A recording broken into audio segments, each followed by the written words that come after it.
Hi, folks, and welcome, everyone.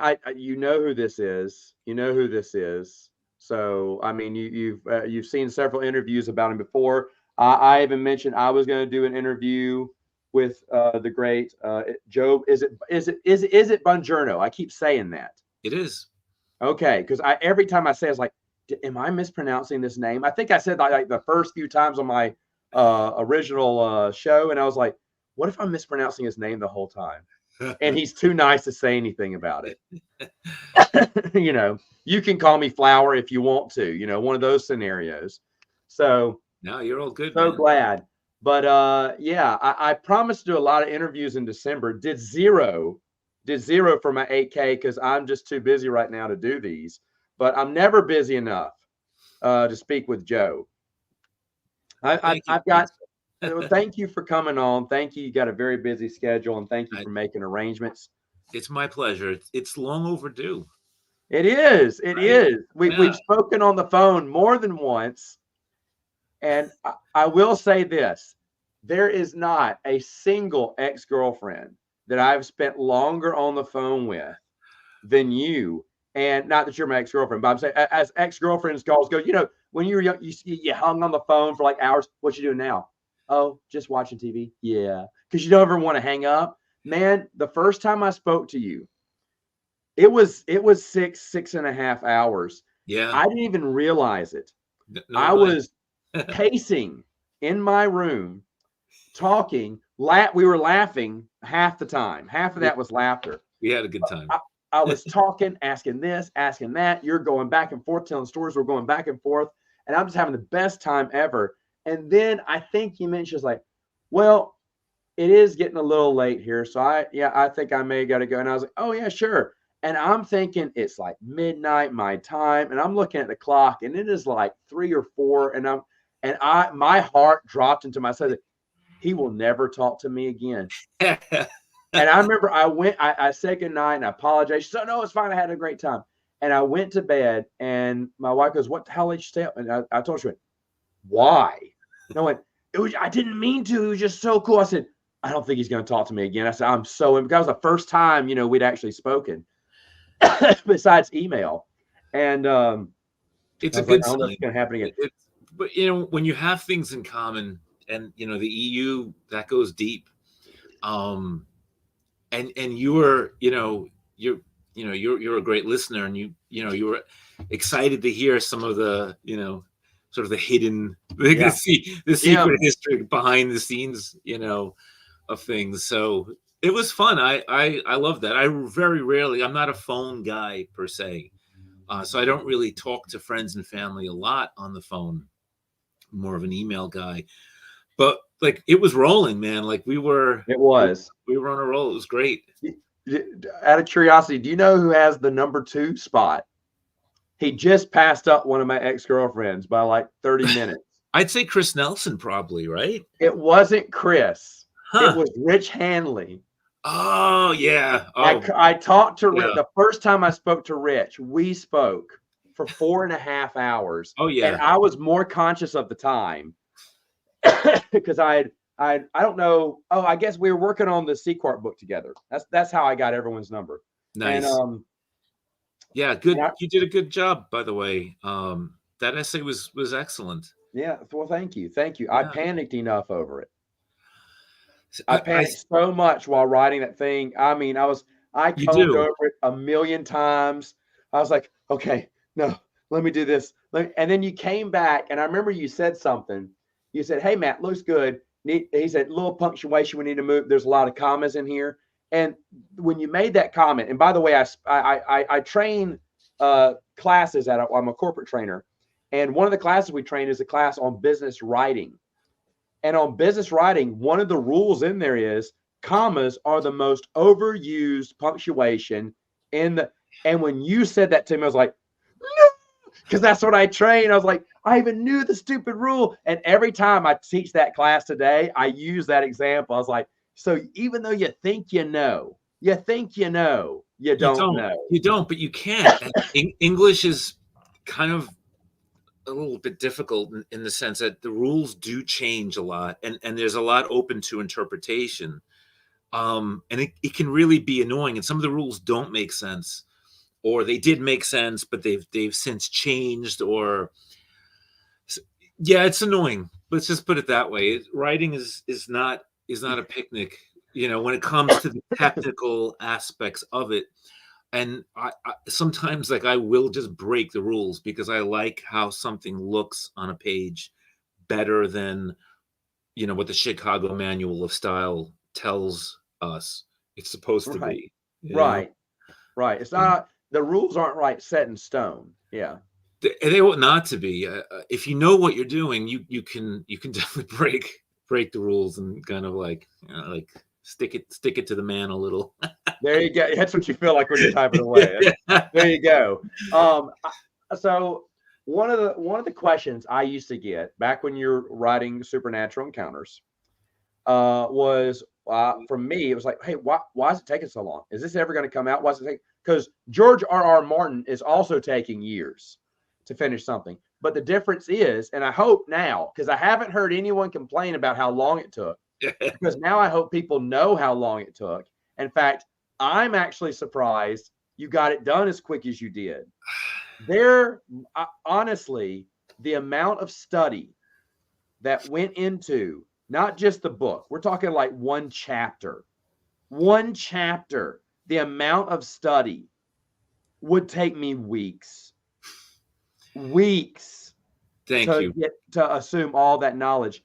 What you did is incredible.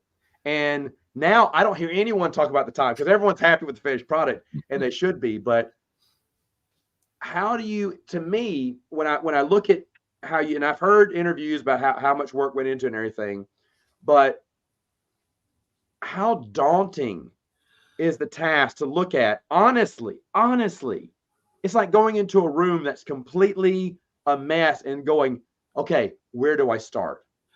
How do you plot things out is what I'm asking. Not the gargantuan task it was, because we know it was gargantuan, but where do you start? I think any project that any of us do, it doesn't have to be art and entertainment. Like any project, you kind of, you can be a little self-deluding, and I think it's good that you are, in terms of what this project is going to So you went entail. in going, I can get this. Yep, This won't be bad. 100%. Like you just think, all right, well, I've I got have this. most of it written already. Right, yeah. And then it turns into, if I had known beforehand it was going to turn into a years long thing, of course you're not going to do it. You're going to Yeah. say that's too much. That's absurd. Well, I can't invest that amount of time into it. And that was true, like even in the second round, like after I'd given you guys that what I call the beta draft, Right. which was basically just a carryover of like one of the old drafts, just to gauge, is there interest, in the community for this thing to be developed, to where it needs to be. Like even at that point, I didn't know it was going to turn into, what it turned into. And again, I'm glad. I mean, and I'm also glad that Lucasfilm didn't publish it at that time, both, in 2009, 2010, and again in 2015, because I wouldn't have gotten to get to know all of my great editors that were on board, and proofreaders, and the huge fan community that have been so amazingly supportive, before and after. Like that's, the Discord server that we started, and all of that, like all these relationships, and that, like Kyle actually told me this like relatively recently, that like he started Legends Con because of this, like him wanting to kind of celebrate, this book and the community and the EU at large. So I had no idea, which was, tremendously flattering. But like, so, like, I think that's a lesson, like, like that old expression, like, when God closes a window, like, look, or when he closes a door, look for a window, like you don't often see how things are going to turn out and how good they could turn out. When you're in the moment, you can just feel frustrated and upset, and and I certainly did. Initially it was like, this thing's in limbo, and then it was like again twice in limbo when I spoke to Lucasfilm that second time, and it was like, they signed off on it, and it was like a year later I'm like, I'm getting close, and it was like, Yeah. oh, all right, I get it. Like the higher ups were like, nope, no more legends, no more like Yeah. no more legends. Yeah. Okay, cool, whatever. So, but it didn't matter, like in the end, really, because I got it out. People are enjoying it. It's keeping them busy. And there's more. Like, so the EU lives on. It's not just supernatural encounters. Obviously, I mean, there's still more to come. And the community may be smaller, perhaps, than it had been then, but I think it's, in many ways, it's more passionate. Yeah. Definitely. I would also say that it's growing. One example is I still get comments on my channel that they just found this out. Or one I'm getting now is, oh wow, I didn't know people were still talking about these books. I used to read these all the time. I need Yeah. to check. I didn't know they were still out there. I need to check them out. Yeah. Because people are coming back into it thinking, oh, it was done, then I'm done. Oh wait, people are talking about this. Or like I said, newer people. You look at You mentioned this on a recent stream that you did, or was it the New Year video, where you said you can't believe how young a lot of these guys are. I was shocked too. Like look at Alex. Brennan Look started at in 2018. Yeah, Alex, Lance, 2018. Arthur Lowry, 2018. Arthur Lowry, Maxine. Maxine. All of these people are younger than me, and at that age, they know more about Star Wars than I ever did, and they read a lot more. I also met, and we did a private call because his mom reached out to me and said he was a big fan. His name was Scout. He was 13 at the time. He must be 14 now. And so I sat down and I was going to have a talk with him. I don't know what he'd read. What happened was his dad had accidentally got him some Jedi Apprentice books, thinking they were new canon. Right. He read that, realized something's off, and then found the expanded universe and said, wow, this story's way. He liked the new movies, but then read the old canon and went, this story's way better, and started reading. And he had read so much. I said, wait, how old are you again? I mean, he had a list of, all these books and all this. I was like, wait, whoa, I thought I was going to be talking about, how cool is it to have a lightsaber that isn't blue or red? I don't, and Star Wars, I didn't know what the questions were going to be. And he's there answering me EU questions. He went, yeah, I haven't found this book yet. And I want a copy of this one. So I was like, wow. I mean, the kid was just amazing. And at 13, it blows my mind. This also gave me a different perspective on the new canon, which, as you know, I was sort of very down on, particularly when it was announced that they were going to decanonize or some people say, oh, it was never canon, but whatever. You've addressed that at length, I think, yeah, and very well. But it gave me a new appreciation in the sense that a lot of people, like I met this amazing girl, Allie, who was running my booth for me, she was so insanely helpful. But she told me she came into the EU through the DU, through the Disney universe. Yeah. She'd started, she read a few books there, and it was fine. She might have enjoyed them, or not, depending on the book, and then found her way into the expanded universe and just, wow, there's all this out here. And I kept hearing that story from different people at the convention over and over again. So I said, okay, so there's the silver lining that we didn't see, like you and I and others that were kind of really, not happy about their decision to just end it. So yeah, it's wild.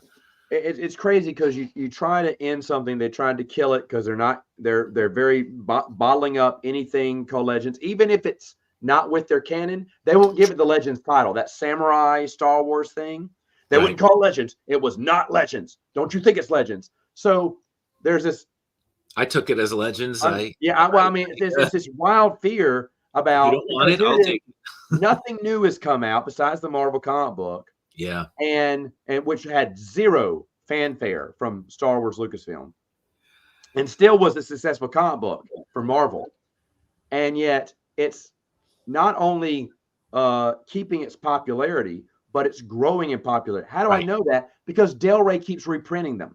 Del Rey doesn't reprint loser books that no one wants. That's If right. they see sales fall up, they're going to go, okay, we're going to do more. I guarantee you those first few were the only ones they were thinking about releasing. And then, oh, there's a big interest in this, we'll do more. And they'll continue to give more as long as fans are still buying. So people are still buying them. People are still rediscovering them on bookshelves. Yep. In fact, people who said, well, I hate the Legends banner on my books. Okay, but keep note of this.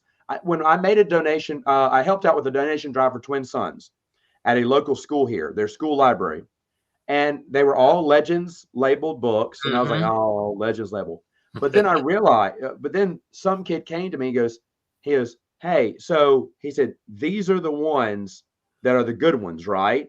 Because they had some new canon books on their bookshelf. I went, yes. I said, and you can tell that. And then I realized you can tell from the Legends banner. Right. It's like a quality of excellence stamp. And I said, see this? Anything with the Legends banner? He went, got it. Okay, I'm reading all these. He didn't like the new canon one. I can't remember which one it was that was on their shelf. He went, I hated that one. He said, but that's not part of this story. I said, no, it's not. He went, okay, so these are the ones I need to read. I said, yeah, when you see the Legends banner on it. And then it clicked. I was like, wait a minute. That's a good thing. It's a good thing to have that stamp of excellence. I think Surfer Eddie only collects them with the Legends banner on them, which is wild to me because, yeah, you and I had sort of railed against that. And again, there's that silver lining that we were unable to see, just because we don't have that sort of wider perspective. So, things work out sometimes in the end. And I should mention that neither Joe or I have a problem with the Legends banner now at all. In fact, I think it's great. But the reason my collection and your collection doesn't bear it is because we bought these things when they came out.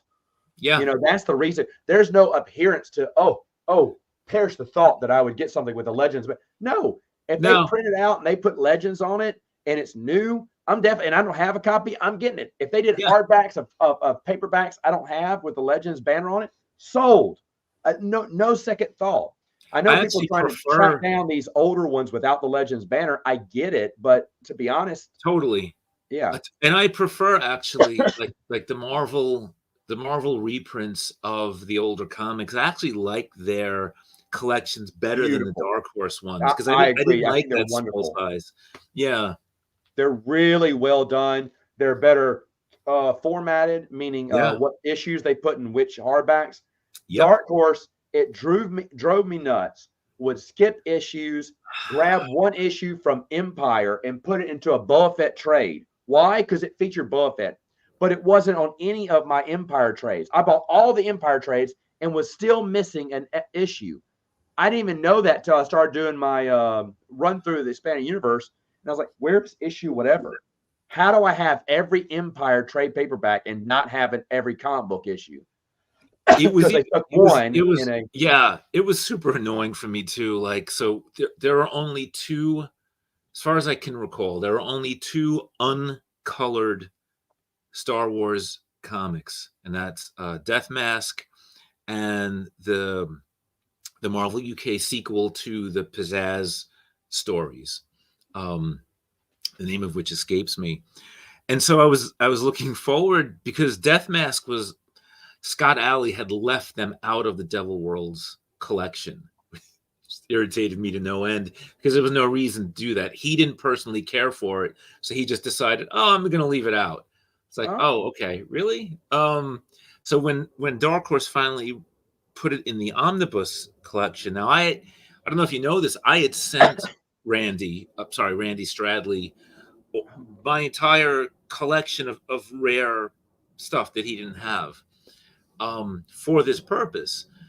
So I was like, all right, finally we're going to see these two specific items that have never been reprinted anywhere else in color, but they didn't colorize them. And I was like, guys, it's like Death Mask is like 3 or 4 pages, It's not that maybe hard. 5 at the most. It's not that cost prohibitive to get a colorist.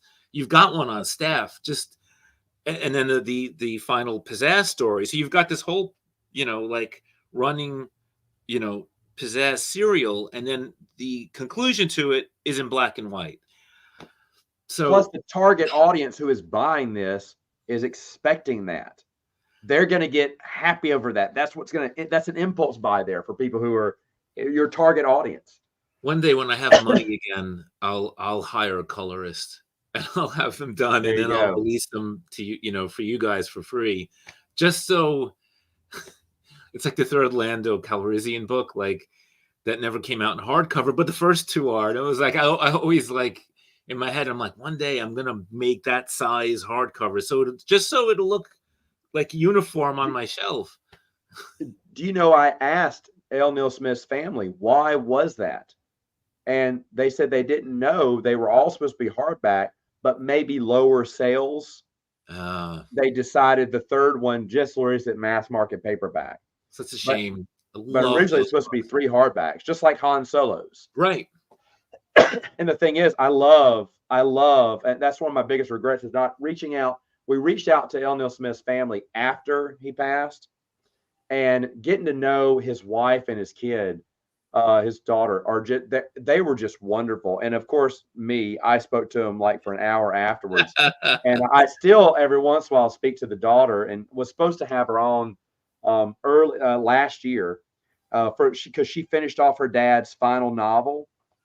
Um, I can't of some space series, I and didn't know. yeah, he Huh. was writing it when he passed away, so she finished it, and I was supposed to have her on for the release and kind of do it, Cool. and I just with all the babies, I just time got away from me and I couldn't do it. But either way, though, they are such a nice family and everything, and I was like, man, because I was always nervous to Yeah. reach out because I don't know what they're like. They're like, don't bother me, kid, or whatever, But and the thing is, why would I have that impersonation? Because no author's ever been like that to me. Yeah. The authors that I've reached out with have always been kind and nice, but Yeah. L. Neil Smith is, for me, he's right up there with Brian Daly because he's the reason I love Lando so much, and he convinced me Yep. that Lando can be just as cool as Han, but totally different, Yeah. totally different. Agreed. Han likes to scrap. Lando doesn't want to scrap. He'll use his quick thinking to get out of that, if he can. He's not going to be the ace pilot. No, pay someone. Why waste all that energy? I was like, yeah, that makes sense, man. I love this guy. And in the And Marvel yeah, comics, do you remember like how he would always like use disguises?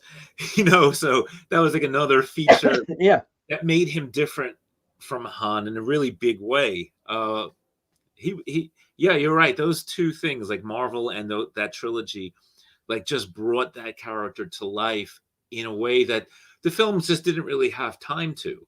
they didn't have time to. Billy D. Williams did a great job portraying the character.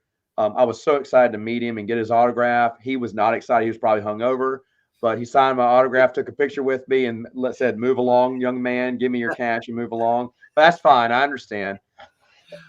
But I really love Lando because of those books.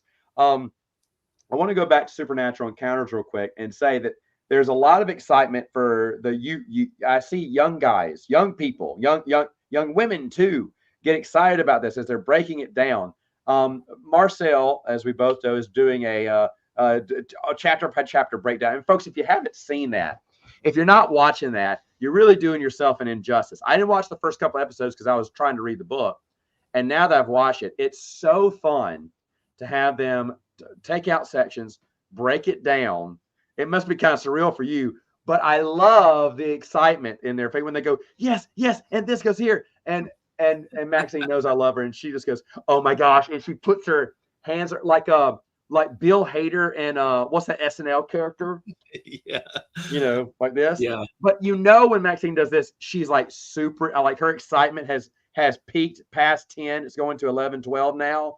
She's I so love those excited. guys. Love them. Not I just love this. because they're doing this, just because they are such wonderful people. Like regardless of whether they were doing this, for this book or not, they are absolutely amazing human beings. But I really like I appreciate like the rapport they have. Like there's a synergy between them, which I think is a joy to watch.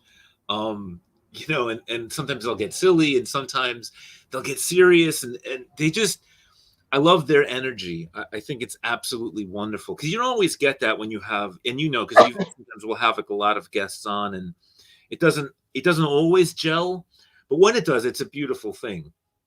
Oh Um, yes. so I dedicate whatever day that comes out on, sometimes Wednesday, sometimes Thursday, and I'll just dedicate time to sit and watch it. And it is surreal. It's a strange Yeah. thing Well, I to mean, hear it's a my big words credit to you. spoken. Yeah, yeah, oh, yes, I know, and have this big geek out, which is just totally authentic and everything. But I love that because here are, I mean, and Alex, it's his number one novel ever, and he means it, and you know he does because of all the questions he likes to ask. He's a Um, sweetheart. Brennan just over the moon over this. Man, texting me all the, Me man, too. what about that? Have you got this part? What do you think about this? All right. So here we have a younger generation, and this is and Brennan did an iceberg, a fandom video. He's incredible, and again, he's another one who's so young and so smart, Yeah, so wise. it it I, was I so good. But you're love these talking about guys. the depths. Your supernatural encounters appeals not to the people midway through the iceberg and up. It won't appeal to them yet because their thirst for and hunger for knowledge, and that's fine. It's fine. Yeah, I'm just saying yeah, if all they absolutely. want is novelizations, that's fine. But if you want to dig further, this is the treasure trove of this is the archaeological dig as you were upheaving all this stuff you wanted to know and just never got because and you're basing it off all this the RPG, the encyclopedia, any mentions and articles and mentions and RPG, whatever you've combined and then Yeah. streamline it like you do. You take that thread and you thread the needle with it, and it looks flawless when you do it. But then that's why fans like younger fans and older fans and us are going, holy cow, that was really good. Like I got that too, that chill, and I understand what that means because and I've said this a lot while going on other people's streams, but I called it the Silmarillion of Star Wars when I first read it to you, You and did. now it's more like the history of Middle Earth, Star Wars, because if you really like Middle Earth, I mean, if you want to, yeah, I love Lord of the Rings, History of Middle Earth, Same here. you got to really love Tolkien if you're going to read that. It's But true. you're going to get knowledge. It's going to be leaking out your ears by the time it's done.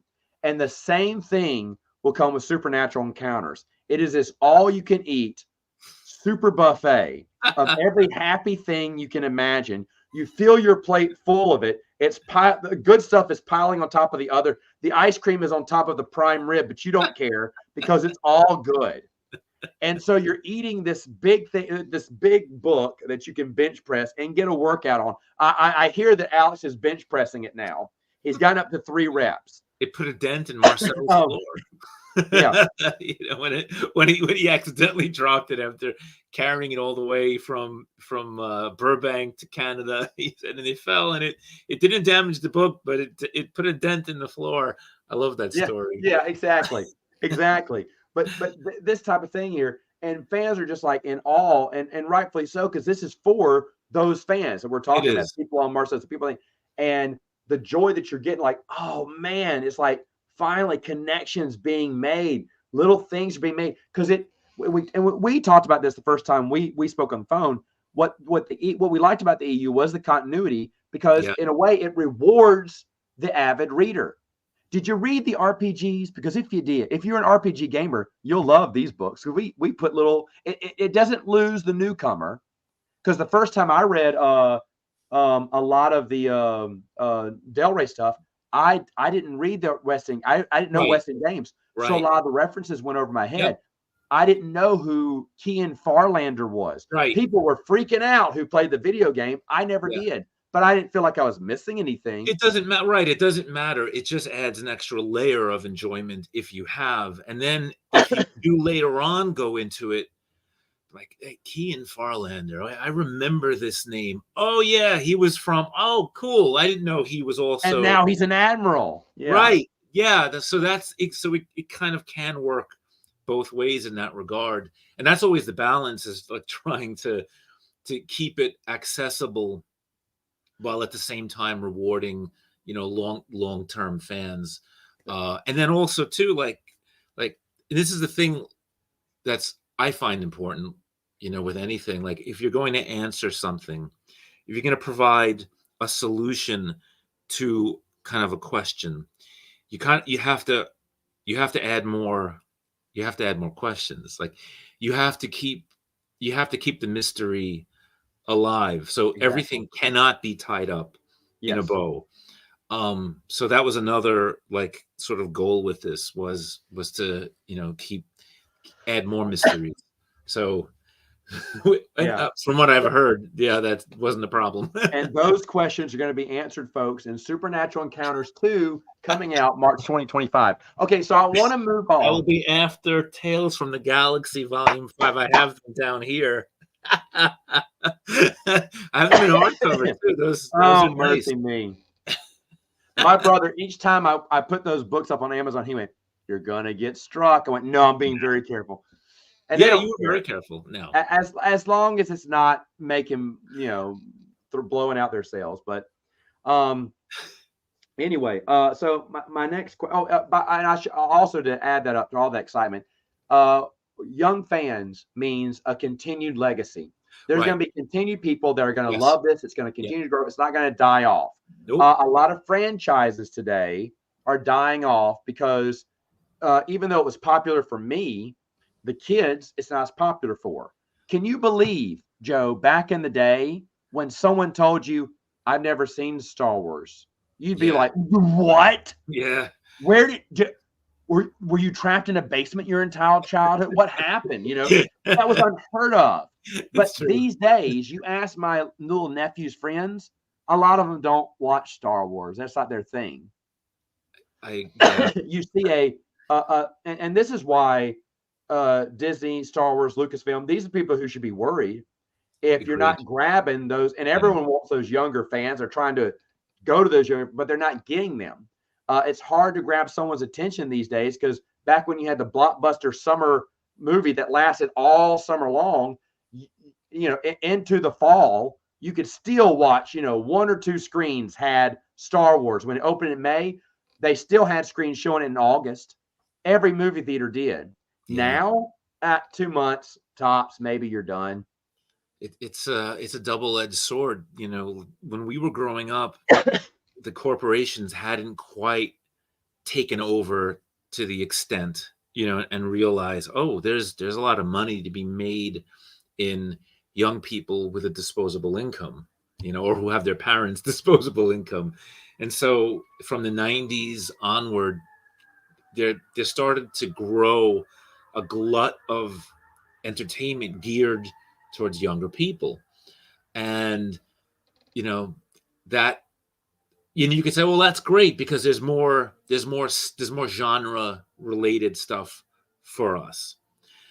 Okay, yeah, I mean, but the problem with the corporations doing it oftentimes is if you don't put in the work to hire good writers, the product is going to suffer, because that's how they view it. They view it as product. They don't view it necessarily as art. And again, maybe it's not even the fault of the writer itself. Maybe it's just these absurdly short deadlines. You're hearing this with the special effects community. They're so overworked and underpaid, and they just don't have the time to make the effects look as excellent as they could. So I don't want to blame anybody per se, other than the corporations themselves, who are just trying to rush stuff out there. Mass market a product out to us, rush out as fast as you can with no quality. I believe the writers are the key. I think the writers are the key. I think they've gotten, if they're rushed, they're getting lazy. Can you write something good in rush time? Yes. Call Ryder Wenham if you need a hand. Okay. No one has been rushed. Kevin Anderson has the skill. Yeah. Not everyone does. I don't. There are people who can do it, but if you don't rush it, a lot of this should be worked out. That skill of writing a good story plot and caring about the characters is gone. is gone. A lot of times, a lot of these new movies, a lot of the TV shows, the real reason they fail, in my opinion, the real reason they fail is they're not grounded. They're not written to where we're going to take any interest in what the overall story arc is or who the characters are. Right. It is so important. John Ostrander, when he started Legacy, I was one of the people online who was actively against that. I was like, this is garbage. Do not go in the future. I don't want to see future Star Wars with cool looking biker kid Skywalker. No way. Garbage. Yay. Again, I say garbage. And just a couple of not, because of course I was going to buy it to check it out, to hate it. And then John Ostrander goes, you really going to hate these characters? Do you hate Sin? Do you hate Blue? No, I like them. Do you like, I kind of like K2 now. Yeah, I kind of like, and then I found out there's not a single character I did not like. And that is so hard to make every character so, like Admiral Stasi, he comes in like an interludes throughout the series. Yet whenever you see him, like, ooh, Stasi, you get excited. Yeah. You know, not every, and then there's some comic books that I do not like as much. And people know this of me. I think Kara Holt is the most vanilla character out there. How can you have an interesting storyline? I like the idea of a Jedi going through behind Sith lines, enemy lines, evacuating people off of these planets and rescuing them. What a great idea. Like Underground Railroad stuff. I'm totally for it. Let's do this. But then you got Kara Holt, who means nothing to me, who has, in my opinion, has zero character. Now, folks, check out the website. Maxine wrote in defense of Kara Holt, which I was happy to read, but totally disagreed with. But there is something to be said for the everyman character, which she kind of embodies. You know, when I first wrote SE, Supernatural Encounters, Arhul Hextrafon was very much like that.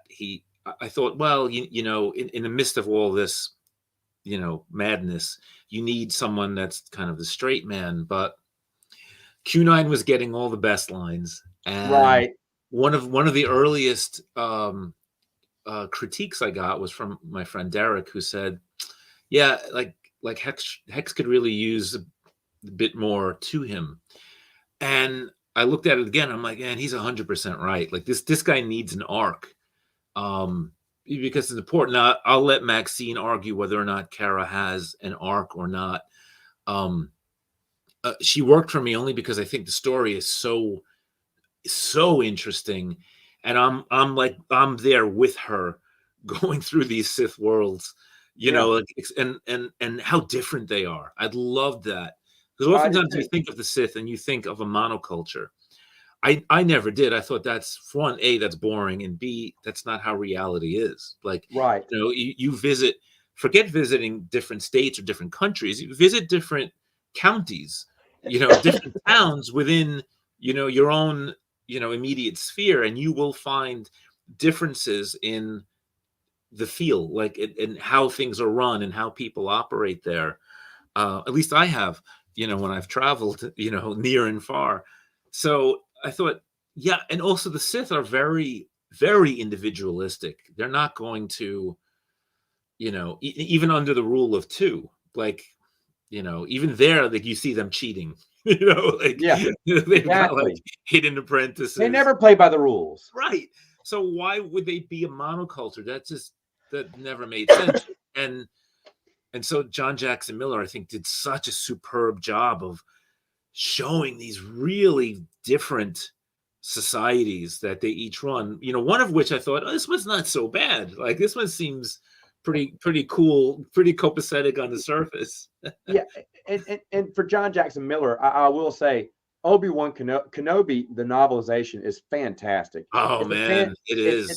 It's an unbelievable job. It's the only, there's no way in my wildest imaginations I could have made an interesting story about Kenobi just being stuck on Tatooine, but he did it, and it's one of the best books out there. And then his Knights of the Old Republic comic book series has got to be one of the most amazing series that I've ever read. Even rereading it again, not a single character in that comic book I was not invested in. It was an incredible, and that he had it all thought out. Right. Like when you read it a second time, it's like a Kaiser Soze moment from Usual Suspects.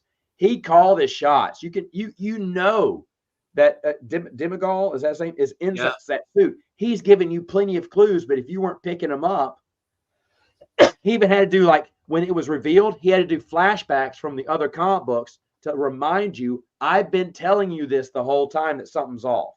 Right. And Yeah. reading it a second time, I picked up on it. I was like, shut up. It's right there. Why Yeah. didn't I see it the first time? That's how you do it. That's how you do a long running series, whether it's in comic books, novels, or on television. Is you kind of have to have an end game in mind, or you sort of end up not knowing. This is the problem that Lost had. Just it didn't know. This is the problem that the sequel trilogy had. Apart Problem that from me anything not liking it JJ because it had. it overrode the EU. It doesn't work on its own as a trilogy. And I don't understand how you do that. I don't understand how, this is the biggest franchise ever, in movie history. I don't understand how you're not a lot more protective and careful about how you plot this thing out. Like, that should have been incredible. Yeah. You know, You're going to make money yeah, regardless. But if you stick the landing, right. you're going to keep a fandom going. And it And wasn't just her. right. And that was the other part of it too. It's like, with very small tweaks, there's no reason that they could not have kept the EU, because, the authors would have come in and sort of fixed anything that was slightly off. There were just I feel a lot of mistakes made along the way. To be With that. fair, they should have just shot it 200 years in the future. Yeah. Because here's the thing. If you Yeah. make anything with the originals, it's always going to be compared with the original movies. Don't be compared to a classic. Move it to the future. It's a brand new galaxy. Everyone who loved the books and comic books, it's still there, but we're not going to talk about it anymore. We're going to have a new series. And then if you want to bring the originals back, do a flashback that takes that those implementations take place in the future, or Force Ghost of Luke and Leia or something, I mean, do stuff like that. That right. way, I mean, why bother? Fresh, Yes, new, you get that new beginning. 100%. Right. So you're not called a copycat. How do you not have a scene with Han, Luke, Leia, Chewie, since you decided to keep him alive, the droid, all together, and Lando, all together. How does nobody catch that?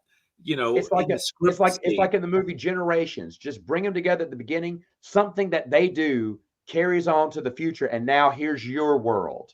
Yeah. Say goodbye to the old trilogy as you knew it. That was great times, and that will always be, the epic trilogy that changed movie history. And now here's our new version, and everyone would have gone along with that. It ruffles zero feathers. Yeah. and then it's up to you to keep that story going, but with quality writing. Speaking of quality writing, I'm going to go back to Supernatural Encounters one more time. There's a character called, I think it's Watt Milkins. Is that correct? I've heard of him. Yeah, he sounds familiar. Yeah. You'd be surprised, even though no one's asked this question, which I'm kind of shocked because it's on everyone's mind. Is we want more of him. What is he like? I have a feeling that he has a thing for Gamorrean girls. I said that on one of my streams. I didn't know if he was a party animal or he is. He likes all kinds of Gamorreans. Yeah. Oh yeah, all of them. Yeah, he's a party. Ugnaughts too. It's all about the snout. I kind of got that from this guy. Yeah. Yeah. So and then the Ewok in the first Battle of the Endor is Yub-Nub's favorite. Tamil Skidowit, however you pronounce the name. Squint. Squint. Yes, there you go. Yes. He seemed to be like legendary. I'm sure there's some,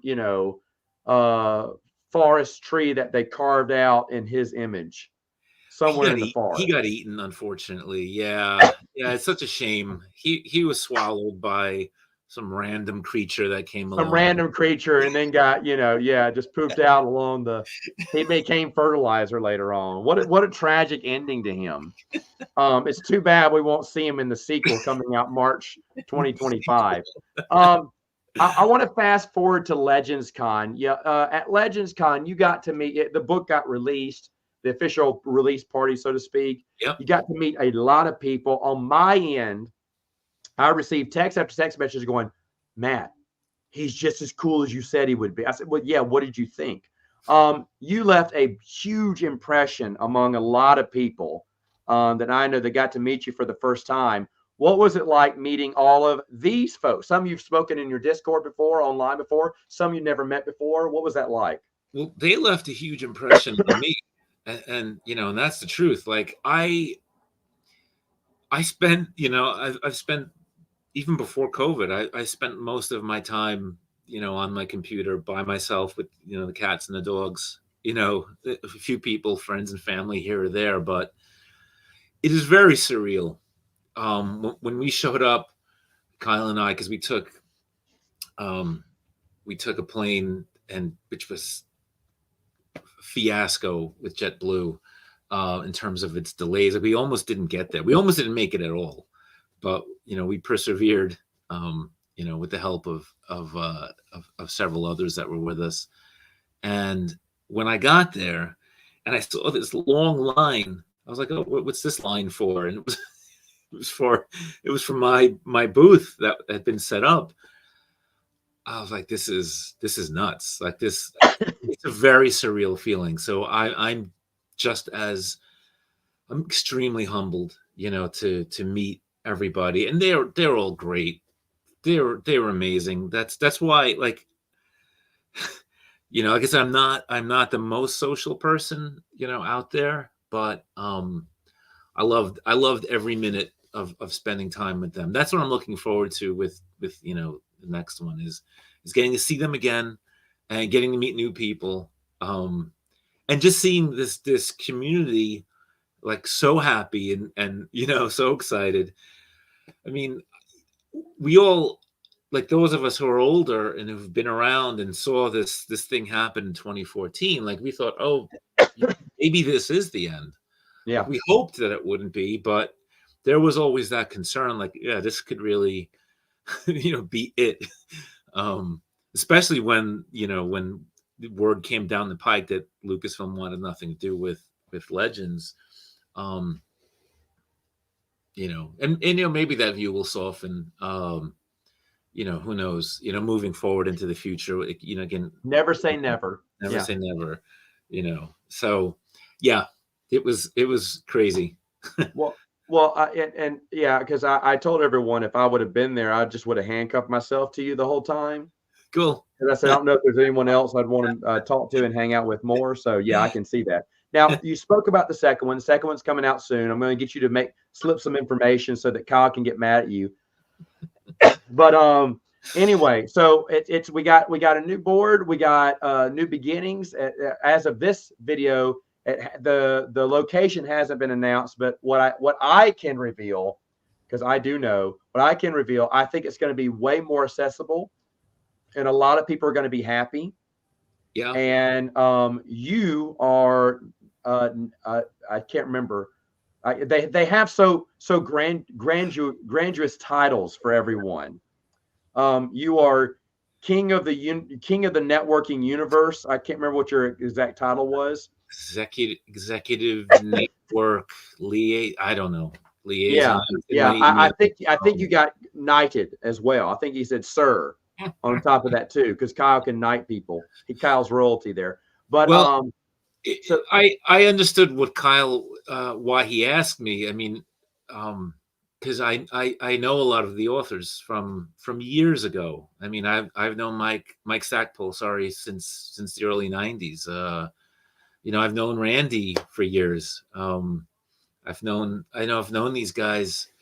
Geez, Abel. I mean, God, we were, Abel, Dan, Jason, obviously Rich, and even Pablo. Like, he was part of a community that we had, like, before any of us were, we were just writing for West End Games at the time. You see the Waru mug behind me. Abel got that from Abel and his wife. Oh, so nice. Yeah, they had bought it for me years ago, and then when they found out, and didn't get a chance to send it, and when they found out I was going to be at Legends Con, they brought it, which was super sweet because they're amazing people. but they all are. I mean, it was great. It was funny when I saw Jason. I said, brother, we live like 45 minutes away from each other, but it took us. We had to go to California to finally meet face to face. I'm like, like really, That's funny. let's properly get together. And if we did, God, I fear it would end up like an overnight, excursion, because I just hung out with Rich, and we closed the place. Like we went to a Mexican, up in Farmingdale, That, and we were there for hours. And it was like, the guy's like, "No, I'm so glad you came here to hang out." Like the owner of the establishment. It's like, "Oh, is it that late?" Like, oh, okay. So management may not be screaming for it, but we got to get Rich to come. absolutely. And I'd and ask I him. because I mean you and Rich are like some of my favorite people. I like Ryder too. I want Ryder. Mm-hmm. Because he is super fun to talk Yeah, to. he's in Rhode Island as well. Yes, With those are the people that I've gotten to speak with a lot. yeah, And I mean, and here's the thing though, with Rich, we're going to have to go away from the con and talk about Star Trek, because if anyone doesn't know, Rich is a huge Star Trek. I mean, like huge, and and just as Star Trek frustrating. talk is banned at Legends Con. Yeah, I it's don't know if banned you at knew Legends that. Con, Yeah, but it's big in his heart. And so Rich and we basically talked Star Trek the past couple of times. We've talked before, and so but with Rich, he's just as aggravating to talk about with you with Star Wars. And I'm like, no, I don't like that, Joe. And you're like, well, Matt, what about this? I'm like, well, I don't want to talk now. And Rich does that with Star Trek. He goes, now, Matt, this could be no, Rich. I know that the show sucks. I'm not going to watch it. We argue about like I stopped watching Discovery. I can't scoop in piles of vomit into my mouth any longer. And the only reason I tried for so long because I love Rich so much. And Rich is trying to rationalize this. And Rich, it's garbage. Just let it go. Just let it die. Let it die, Rich. So he's such a diehard Trek fan. But I did want to talk about, which we never got to talk to. I was supposed to call him last year about Picard season 3, which we both loved, and we're both going to talk about. So that's why he needs to come, so we can get all of our Star Trek geekness out too. absolutely. You and I can trade some Wizard of Oz geekness too. We're going to be having lunch with Joe Duffy, actually, hopefully soon. Yeah, she lives not too far, and I met Joe way back in the early '90s. So it's going to be nice to reconnect with her. And this time around, I want to get, if possible, if she can remember what her plans were for 107 to whatever that end point was she had in mind, because that was part of a longer storyline. Yeah, it He was got in the midst of developing when suddenly the hammer came down and said, "No, you've got one issue to to wrap wrap it up. everything Yeah, up." yeah. So, But Joe Duffy would be another excellent guest yeah, if they could get her. Joe Duffy, and I said this when I was doing my first reviews of her stuff, is she gets a lot of flack because it's not like it was. But well, I mean, you're looking at legendary writers who started this off. I mean, and so when you're following, oh gosh, what's his name? I lost his name. Who you started it? well, Archie Goodwin. Well, Roy Thomas Yeah, Archie technically. Archie Goodwin, and Yeah, go ahead. Roy Thomas before him, Yeah, although his stint was very short. Archie Goodwin's Yeah, legendary. he is. How are you going to follow the Beatles? I don't care how good you sound. Okay, but here's the thing: when no one else was paying attention to Star Wars, Joe Duffy was, and she That's was right. caring for it, and she did great. And a lot of the stuff that she created is still with us today, and a lot of Yeah, forums, and a lot of comic books picked up on later on, and it's fantastic. And the job that she did, what like really putting an effort in when honestly no one was watching. That was when Star Wars was kind of dying off in the fandom, and not many people, the Marvel closed it because book sales were lagging. What wasn't like it was when they had movies going on. that's But actually now, not true though. That's actually a myth. Sales were oh, go ahead. still strong. Oh, it was sales were They still were strong. Why still did they strong. cancel it They then? weren't as strong as going back to the earliest issues. Like Marvel Star Wars saved Marvel. Jim Oh Shooter yes, talked yeah. about It was that a whole all the time. Yeah, Um, that's why they wanted that 108 because it meant so much because the company would have folded. that's Stan Lee right. said this if they had not had Star Wars. That's right. So sales were still strong. The question is whether it was Lucasfilm that put the hammer down and said, Lucas doesn't know what he's going to do in the future yet, so we don't want to continue stories, or Ah, whether it was Marvel that did it. And I've heard both.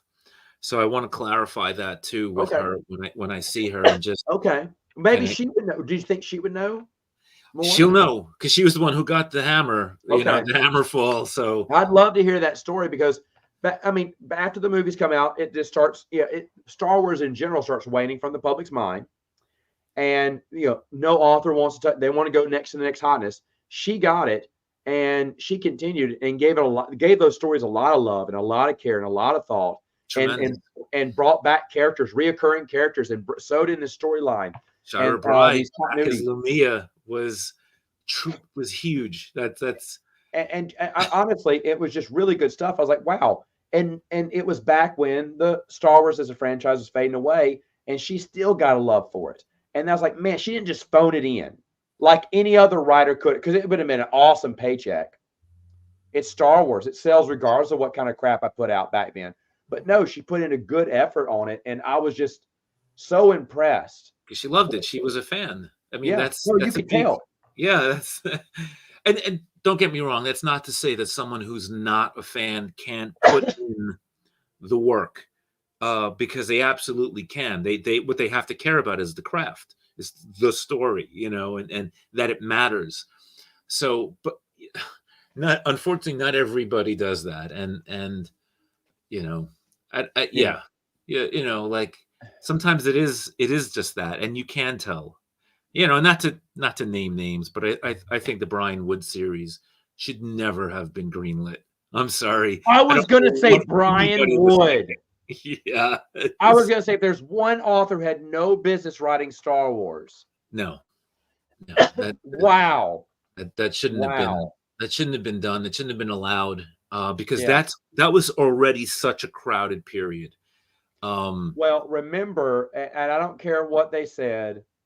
I pulled up several articles when people were trying to contradict me on this, but it was always pitched as a soft reboot yeah. because in their mind, only the first movie existed in that series. Well, Brian Wood was probably saying things in interviews that Randy didn't appreciate, I imagine, because Randy was saying, "Oh, don't worry, from my end as an editor, I'm going to make it all fit."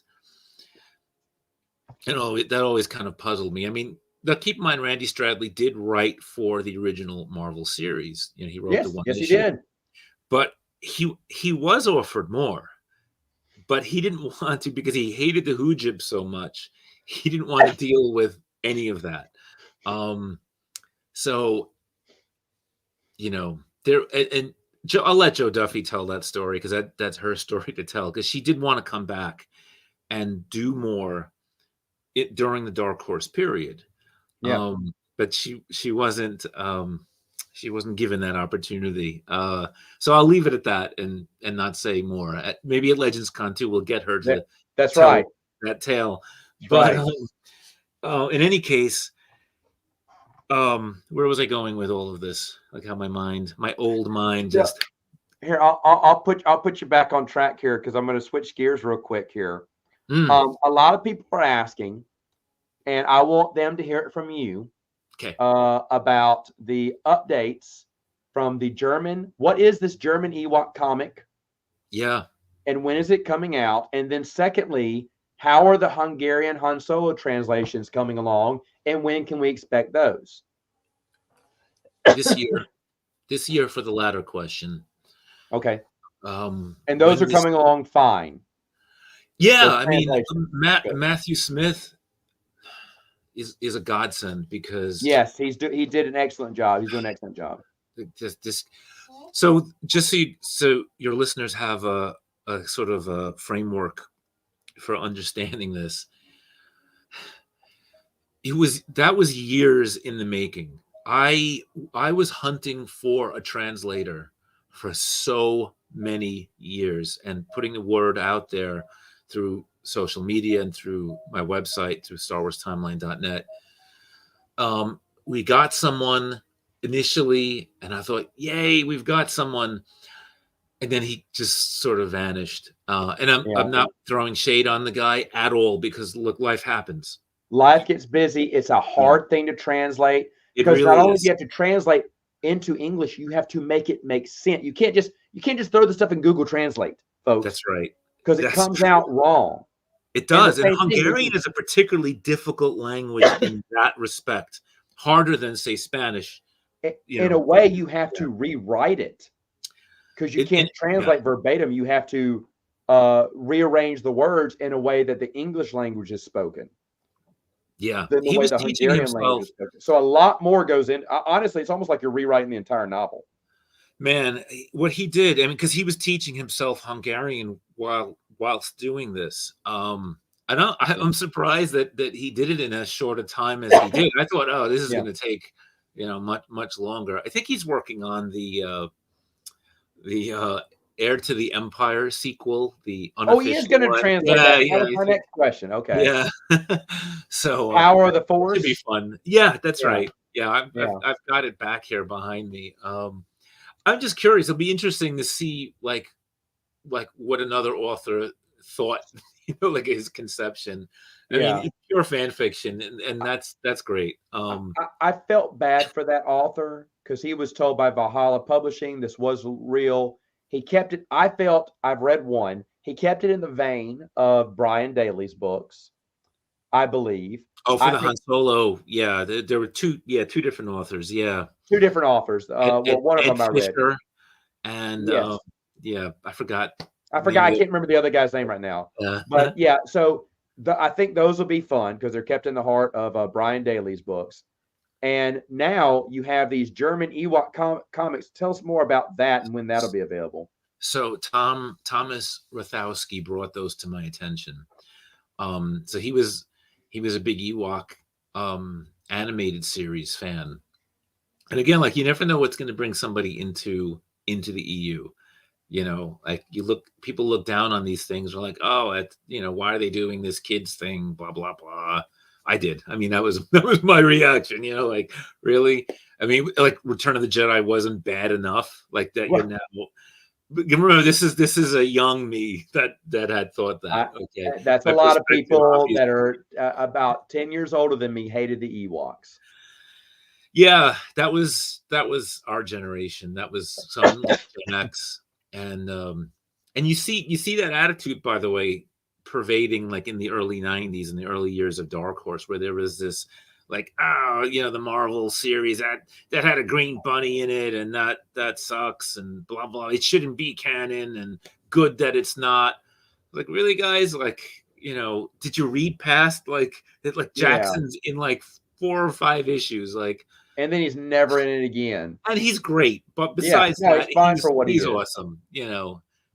So there was a lot, like the fan community always had people that were divisive and negative, and which is not to say that people shouldn't have debates and shouldn't express their opinions about why they like or don't like something, because that's obviously all welcome and that's healthy. But when you're constantly, like, negative and hating, oh, this sucks, and it's like, why are you here? Like, why, not for nothing, but why are you I always engaging? said, why waste your time? Yeah, I mean, Why move waste on your to something you if you love. know you're going to hate it, then don't that's why I don't read the new canon. I know I'm going to hate it because it doesn't form fit to what I've learned in the EU. I'm going to rail against it. Everyone would love to see those videos of me ranting about the new canon, but the thing is, though, folks, it's not worth my time. It's not. It's not. I mean, there's enough And I negativity don't in want the to world. ruin the experience for someone else who does enjoy That's it. just it. Like, it's not. No, it's not my job to rain on. It's not anyone's job to rain on the parade. If you're enjoying it, that's awesome. That's ultimately why I was convinced to sort of early on, like, allow room for the DU to exist as a parallel, universe, so that everybody could be happy. Like, the fan community can finally come together. And I actually have spoken to Lucasfilm about this. like we can have a bridge, like where everyone's happy, everything is selling. And look, maybe some DU fans will dip into the EU and some EU fans will dip into the DU, so long as we know that these are parallel things going on. I mean, Lucas himself sort of set the precedent for this in the Willow trilogy sequel, the Chronicles of the Shadow War. I don't know if you've read those, but if you have, you know what I'm talking about. I'm not going to give spoilers here, but let's just say, Right. I'm just going to say the name, Elora Danan. And what that meant, when I read that, I was like, oh, wow. So he established right here, he creates the precedent and the foundation for how this could work. Yeah. It's there with Lucas and Chris Claremont, Yeah. who wrote that trilogy. It, So it, it, anyway, I've gone off on a tangent yet again, so no, apologies. that's fine. But just about Chris Claremont, you know, boy, do I not like that guy. He is so overrated. His comic books and his book. I did not like the books. I did not like them at all. But I will say this: when we discussed parallel universes, 'cause I remember we had this conversation. I said, "No, I don't like that, Joe." And then you said, "Well, what do you think about other space?" I was like, "Okay, you know what? I don't want to talk to you. I don't want to talk to you. And then you said, "What about that Marvel issue where Lando?" I was like, "I don't want to talk about that either." Now, come Yeah, on now. yeah. So the EU has precedent. Lucas establishes precedent, and it doesn't mean. And it's the same thing with crossovers. It doesn't mean you have to. And this was also something I was very conscious about, because Supernatural Encounters has a ton of crossovers. Everything that inspired Star Wars and everything, which is a lot, and everything that Star Wars inspired, is sort of in there. I mean, look, Michael Reeves alone brought in like a half dozen or more like references, stuff that he had written, because he'd written animation. So things like Black Star, which is an amazing space opera cartoon series from 1980. He brought that in there into the EU. I mean, I love that. And I'm not, just ironic because I'm not a huge crossover fan in general. I didn't like it when comics did that because it felt very crassly commercial. Like, oh, we want you to now start buying this, like, so we're going to cross it over. I didn't like that. I liked it. I like it though when it's done with real love for these things. So like the first person I know who ever did this in genre fiction was L. Frank Baum. In his book, The Road to Oz, which I think is the fourth or fifth book in his series, he brought in at the end of that book, in its climax, he brings in all the other non-Oz fantasy books he'd written into that scene, which was insane and unprecedented. Back then, yeah. Yeah, this was 1906. Yeah. I mean, this is like really early in the sort of the beginnings of the genre. There was no such thing as multi-universe back then. Right. Yeah. Right. Exactly. It just didn't exist. And he's doing it. He set a precedent for a lot of things actually, because then when he dies, they bring in another author, Ruth Plumley Thompson, to continue the series. And there's a lot of like fan debate as to whether or not, because she kind of ignored a lot of what he had established, but you can retcon it. And new authors, myself included, have done that to kind of make it all gel. In any case, there's a lot of precedent when you go back to the early 1900s for Star Wars and for genre fiction in general that I think is really fascinating. So the idea, like I was saying with Supernatural Encounters, was not to force the reader to accept something that he or she doesn't like, because I'm aware of that. Like, as many people have written to me and said, "Oh my God, I'm so happy that you included this, that, and the other thing, in there." There are just as many people, I believe, that are like, that's not my thing. I don't like that. So the idea was to allow the reader to have his or her own interpretation and say, this is just a coincidence. Like, this is just like, in a galaxy, this this large and with this, as many years, tens of thousands of years that have passed in it, it's just a coincidence. A. B. No, this is exactly like I saw it, on the show, or I read it in the books or played it in the video game. Or C.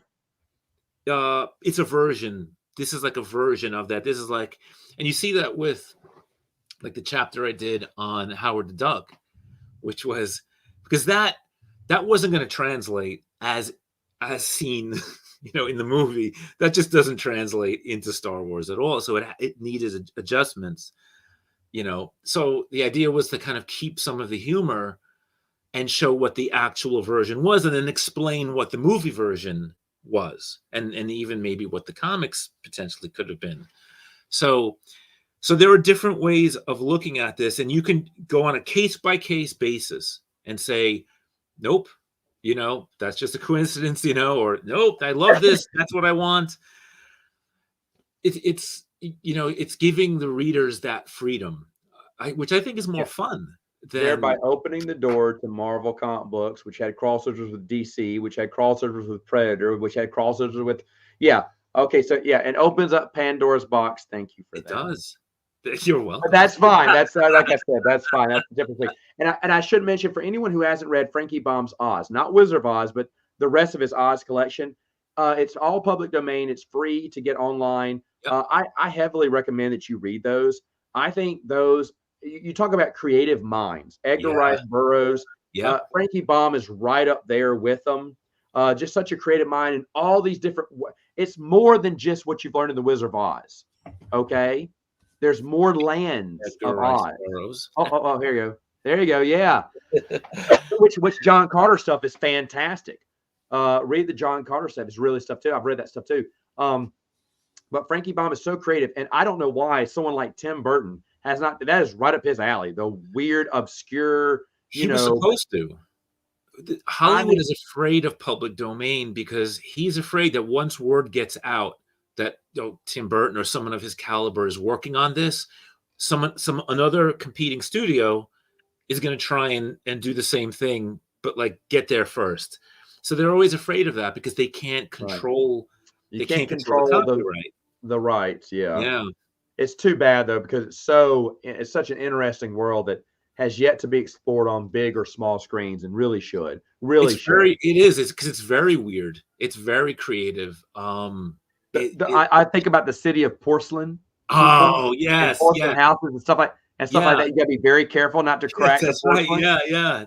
And I was like, that is so cool. Yeah, and that's just one little bit. But I want to let people read those because they're easy to get. They're so much fun and definitely worth it. And the official gatekeeper of Oz. Is that what you are? The key master gatekeeper? What's your title? I run the Royal Publisher of Oz, and my site is oztimeline.net, where you'll find the Royal Timeline of Oz. Check it out. Because of course I can't just do a Star Wars chronology that's comprehensive. I had to. Yeah. And check out StarWarsTimeline.net if you want to see Joe as well. Joe, some quick questions here as we wrap up here. Besides reading, editing, writing, what other hobbies do you have? Geez. Besides reading and writing, what other hobbies do I have? God, that's a really good question. What other hobbies do I have? I think it's like I just read and write pretty much. It's odd. When Joe says I need to take a break, I'm gonna binge watch this show. I'm gonna watch this team. Yeah, well, I do love movies and TV series, and despite what we were talking about earlier, I do try to approach every new thing with an open mind. So I don't pay attention to nonsense on YouTube, because they profit off of negativity, and that's why there's so much negativity of any given thing that's coming out there. So I just pay them no mind. I go in with an open mind and see what I think about it, whether I like it or not. So movies and TV. Anyone who goes into an open mind and then doesn't like it has the right to complain. 100%. In those cases, you're more than, as long as you gave it a good shot. Because I know a lot of friends who've given them good, hard, honest shots and going, this is crap. Okay, then you have every right to complain. Right. But if you're just parroting what Yeah. somebody that you like on YouTube says, then you're really just you're playing follow the leader, and you're robbing yourself of potential enjoyment. And music is another thing that I'm huge with. I have Music. lots and lots of records and CDs. I'm more in sort of like the rock, heavy rock, to folk rock, old and new, indie stuff too, and soundtracks as well. That's I'm very into. So like a lot of albums that were panned, by critics and others are some of my favorites. So Hidden gems. again, that open mind is important. Like just don't pay attention to what other people have to say. Just make up your own mind. Like Yep. give yourself a chance to be surprised and to find joy in something. Like I said, maybe you won't, or maybe you'll find little bits and pieces that like, oh, I like this. I don't like this so much, but I like that. That's much healthier. If you want joy in your Agreed. life, do that. If you want to Agreed. be miserable and unhappy, then stay on YouTube and listen to people crap all over everything because it's making them so much money. So, All right. So next one. advice from Dr. Joe. Joe has to go to a fast food restaurant. What's his favorite? Joe doesn't really do fast food. You don't do fast food. No, I avoid it. I find it very bad for your Okay. body, very unhealthy. Okay. And All they right. rarely have options for me because I'm like mostly vegan. So That's fair. Oh, yeah, okay. yeah. Okay. So I'm See, didn't one know of that. those. Yeah. Okay, so that's new to me. So my pizza burger choice is you're going to go with the vegan pizza, which is fine. That's my favorite too. But I like veggies. Well, I like everything on it, but I love all the veggies too on it. Okay, then I will skip on then. One unpublished piece of expanded universe material that you wish existed, because a lot of these people don't realize a lot of these the old hard drives are gone. That though these books, these stories are kind of gone forever. What's one that you knew exists out there that you wish you had a copy of? If I'm someone could working. just genie. I'm working on one now that very few. Oh, don't say that one then. Don't say that one because that's the reality. You can tell me that afterwards. I'll tell you. Yeah, we'll talk All right. about So that. That's Mike what's Stackpole one turned that's me just on to it. gone? Like It's it's not just his. What's gone that you gone? wish we could still get? Because you've had a lot of people saying, "Hey, look, I wish I could give you it, but I don't even have that hard drive anymore." And there was no cloud back then, so Lee it's gone. Brackett was supposed to have done a Leah series or trilogy, and she died prior to. I mean, she died after writing the first draft of The Empire Strikes Back, which, by the way, the film is 95% hers. Don't let anyone tell you. Read the screenplay for yourself, and you'll see Yeah. what I mean. And she's been almost entirely erased. And so, but that original film, like the original A New Hope Star Wars film, also borrows, a lot from, older sources like Lee Brackett and her husband Edmund Hamilton, and others. Like when you see this, Oh, yeah. who do you think of right off the bat? Oh, yeah. Oh, wow. When you What? see these guys, who are you thinking of? Wait, hold on. I'm thinking Ewoks. Yeah, you're thinking Ewoks. When you see this, who do you think of? Wookiee. Yeah, it's not. It's the Janshi. And these guys are the Fuzzies. 1962, 1975. The list goes Show those on. fuzzy covers again. What's that? Show those fuzzy covers again. Yeah, I love the Fuzzies. The Fuzzies are great by H. Beam Piper. I think you can see. Wow. Yeah. Yeah, these are the Janshi. George R. Martin created them.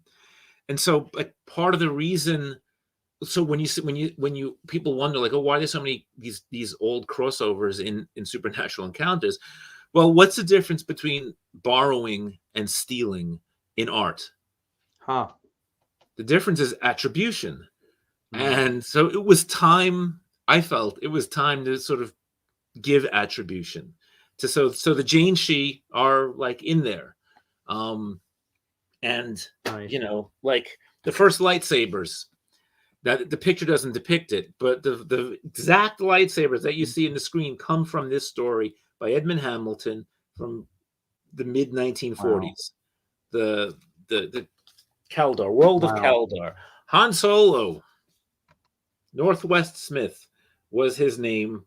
1940 again from C.L. Moore. I mean, it's exactly him when you read the Northwest Smith books. And so this is Star stuff that Wars Lucas grew up on. Yes, very much. Like everyone talks about because Lucas talked about like, oh, it's the power of myth and it's Joseph Campbell. It's not. It's old. That came later. It's all old space opera and weird fiction. Like Hollywood has a long history of borrowing, sometimes without attribution, from these older sources. So when you see Annihilation, for example, the great film with Natalie Portman, you're basically seeing an adaptation of Clark Ashton Smith's Metamorphosis of the World, and one other story with names. When you see Alien, that's another Clark Ashton Smith story, The Vaults of Yovombus, I think. Wow. Just, like a lot of these things were all this has been forgotten over time. It has, and that's so what for me, one of the great ways of expanding the universe was to expand backwards in a sense of bringing in those older stories so that maybe if you want more EU, this could be an avenue for that for you if you so choose. Again, and if you choose not to, great, that's cool too, but it was just, again, expanding the universe in a kind of a different way back to its roots and its branches. Love it. Yeah. Oh, thank you. I'm glad. Love it. So awesome. I don't think I had all answered your question, or if I did, no, that's fine. Something I like that answer better. Okay.